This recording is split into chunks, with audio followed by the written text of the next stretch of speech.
Hörmətli Şərq Türkistanlıq qarindoshlar, Şərq Türkistan xəbər agentliğinin xəbərlər proqramısında görüşünüzü qızğın qarşı alırıq. Tövəndə təfsili məzmununu diqqətinizə sunumuz. Şərq Türkistanda zulm texmi şiddet bilan davamlaşmaqda ekan. Tumber xəbər axbaratının 27 oktyabr günüdəki xəbəriga qaraganda, 10 ayının 24 günü Fransiya Dünya Gazeti Le Monde tərəfindən Şərq Türkistanğa əvətkən muxbir Frédéric Lemitri'nin imzası bilan Şərq Türkistanның növbətdəki əhvalı haqqında təfsili xəbər elan qılınğan.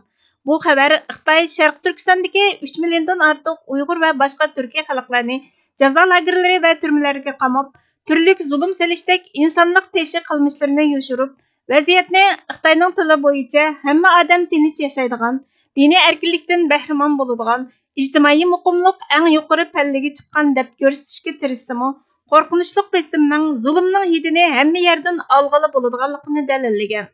Muxbir oldingi juma kuni qasddan Qashqardagi Hayitgoh masjidiga kirib, juma namozi vaqtida hech kimning namoz o'qishga kelmaganligiga, yuzlagan Xitoy sayohatchilarining masjidda erkin sayohat qilayotganligi va suratga tushayotganligiga shohid bo'lgan.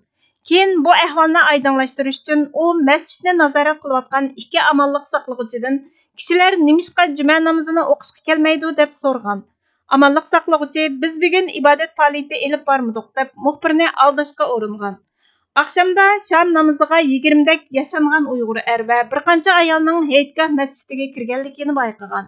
Hayitgoh masjidining atrofida bir qancha masjidlar bor bo'lib, u masjidlar taqalgan. Qashqardagi 7 dan 70 yoshgacha xalqning chiroyidan andisha, g'am qayg'u bilinib qolgan.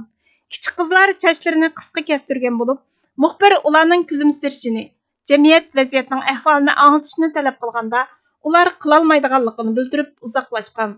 Muxbir yana Xotanda kontrolning texmi qattiq ekanligini, mayqachalash punktining 200 metr atrofiga hech bir yot mashinani yaqin keltirmaydiganligini bayqagan. Kuzatuvchilarning egallishicha, Xitoy hokimiyati 2023 yili 8 yanvar xalqaro aviatsiya liniyasining sayohat cheklamasini bekor qilgandan keyin davlat ichi va sirtidagi sayohatchilikni qo'zg'atish orqali iqtisodiy foydaga erishishi va tashviqot vositasi sifatida sayohatchilarni ishlatishni maqsad qilgan. Xitoy dunyoni aldash uchun har xil usullarni qo'llanmoqda. Tumber xabar kanalining 27 oktyabr kunidagi xabariga qaraganda, Şərq Türkistanni sayohat jannati qilib ko'rsatadigan Xitoy tajovuzchi zolimlari xalqaro jamiyatni aldash, tunishni o'zgartirish, saxta tashviqot quroli qilish uchun barliq imkonlarni qo'llanib, fursatga aylantirmoqda.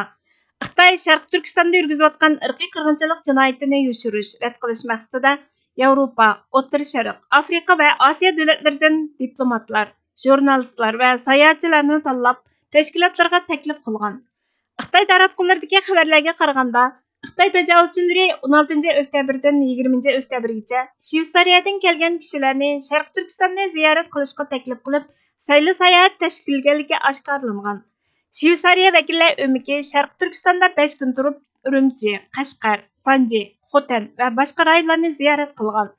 Xitoy mutaxassisi deb qaralgan Bayat Schneider va Shveysariya san'at institutining professori, Shveysariya mustaqil axborot kanali Yangi Shimoliy jurnalining bosh muharriri Natalin Benal qatorliq vakillar o'mki Urumchidagi terrorlik bilan kurash qilish muzeyining, Qashqardagi Bajdinxali rayonlarini, Uyg'ur to'nirlarini va ibodat qilish markazidan sayohat markaziga o'zgartirilgan Hayitgoh masjidini ziyorat qilgan. Xitoy tajovuzchilari ziyoratchilarni aldash uchun bizning Shinjang yaxshi joy nomli bir faoliyatni tashkillagan. Xitoyning Şərq Türkistondagi axborot bayonotchisi Shu Gishang faoliyatda sayohatchilarga xitob qilib, kunimizgi Şərq Türkistonning ijtimoiy ahvolining muqim ekanligini aytib, Xitoy tashviqotini qilgan. Xitoy tashviqotining quroli bo'lish sifati bilan Xitoyni madhiyalashni og'zidan tushirmaydigan kishilar sayohat jarayonida to'xtamay muxbirlarni ziyorat qilib, hammasila o'kitib qo'ygandek iqtisodiy gullanish, ijtimoiy inoqlik, taraqqiyot va muqimlik qatorliq so'zlar qo'llanilgan o'xshash jumlalarni takrorlagan. Ammaning muxbirlarning ziyoratini qabul qilishiga ruxsat qilmaydigan yoki sayohatchilar bilan ko'rishtirmaydigan, uchur berganlarni turmaga solaydigan Xitoy tajovuzchilarining bu sayohatlari aniqki xalqaro jamiyatni aldash maqsadida o'rinlashtirilgan.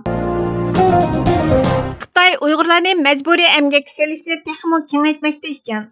Tumber xabar axborotining 28 oktyabr kunidagi xabariga qaraganda, Kommunizm qurbonlari fondi jamiyatining yuqori darajalik a'zosi Adrian Zinis yaqinda e'lon qilgan eng yangi tadqiqot maqolasida Xitoyning strategik va kun sayin kuchayayotgan davlat rahbarligidagi majburiy emgak vahshiyligining atalmish namratlikdan qutuldirish programmasi nomida kengayotganligi oshkorlangan.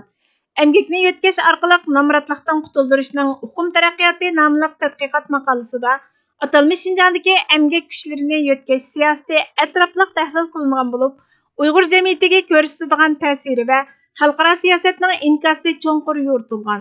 Bütün dünyanın diqqəti atalmış Şinjandagi irqiy qirg'inchilikqa markazlashganlikdan Xitoy Kompartiyasi texmi ko'p aldamchilik usullarini ishlatib, Uyg'ur va boshqa turk xalqlarini davomli xo'rlagan. Xitoy Kompartiyasi namratlikdan qutuldirish taktikasini qo'llanish orqali xalqaro kuzatuvchilarga majburiy emgakni qonunli qilib ko'rsatishga uringan. Bu maqolada muhim yangi guvohchilarning guvohligi va atalmış Şinjan saqchi hujjatlaridan ilgari e'lon qilinmagan bir qancha ichki hukumat hujjatiga asosan davlatning ishga o'rinlashtirish nizomi orqali majburiy emgakni rad qilgan Uyg'urlarning jazo lagerlariga so'langanligi yakunlangan isbot ta'minlangan. Xitoy hukumati yo'lga qo'ygan majburiy emgak programmalarini majburlash xarakterli ijtimoiy qurilmaning assimilyatsiya turi deb tasvirlagan Zionist Sharq Turkistondagi Uyg'ur va boshqa turkiy xalqlarga majburiy emgak qilish xavfi kun sayin kuchayotidi. Chunki Xitoy Kompartiyasi tirishchanlikni tashviqot uslubidagi usuldan texmo tizimlashtirish usuliga yetkazdi deb ta'kidlagan va o'tgan 20 yilda xalqaro emgakchilar tashkiloti va boshqa g'arb kuzatuvchilari davlat egiligidagi majburiy emgak sistemasiga yetarli ahamiyat bermaganlikdan Beyjingning tashviqotini ko'rib cho'qim ahamiyat berish kerak deb ogohlantirgan. Agar vatan xatar ichida bo'lsa, hamma narsa vatanni qutqizishga bag'ishlanadi. Biz irqdoshlarimizning davlatida yoki boshqa har qanday bir davlatda hayot kechirayotgan bo'lsakmi, yanala musofir. Biz xotirjam yashayapmiz deb har qancha ko'nglimizni paypalashga urinsakmi, o'ylanib baqsak biz yanala g'arib. Allah oldidagi mas'uliyatimizni, o'tashga tegishli majburiyatimizni demagandimi, ko'zga ko'ringan, ko'ngilga ayon musha oddiy taraflar har qanday narsadan voz kechib, vatan uchun otlanishni talab qiladi. Irqdoshlarimizmi, din qarindoshlarimizmi bizning o'z ona vatanimizda makonlashib yashashimizni xohlaydi. Biz chorasiz qolganda rozilik ko'rsatdi. Ba'zilari qarshi turdi. Biz yanala yot. Vatan uchun fidokorlik ko'rsatilmagan xalq hech bir yerda xo'sh qarshi elinmaydi. Buning sababi o'zimizdagi g'urursizlik, vijdonsizlik, o'g'rilikdan iborat. Sharq Turkistondan boshqa davlat bizning ona vatanimiz emas.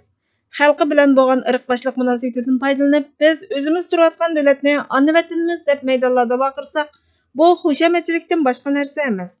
Bu xushamatchilikdan bizning qaddimiz ruslanmaydi. Aksicha o'zimizni tushirib olamiz. Mayli qaysi davlatda yashayli, bizning mas'uliyatimiz, majburiyatimiz vatanimizning mustaqillik uchun kurash qilishdan iborat bo'lishi kerak. Undaq bo'lmay, Xitoyga bog'lanib, Xitoydan demokratiya, hurlik talab qilsak, davlatchilik huquqiga ega bo'lgan vatan uchun o'lishga tayyor mustaqil davlat xalqi past nazar bilan qarab kuladi xolos. Bizning putqulimizni, fikr qilish huquqimizni erkin dunyoda hech kim bo'g'ib qo'ymadi. Manfaatdan, arzimas huquqdan voz kecholmaslik yoki ro'yimizga o'rnab ketgan qo'rqish bizni vatanning mustaqilligi uchun jon-dil bilan kurash qilishdan tormozlab qo'ydi. Ba'zilar vatanning mustaqilligi uchun kurash qilishga sharoit bermaydi deyishi mumkin. Bizga hech kim sharoit yaratib bermaydi. Haqiqiy niyatimiz bilan Allohga tavakkul qilib, o'zimiz yo'lga chiqamiz. Zo'riymiz.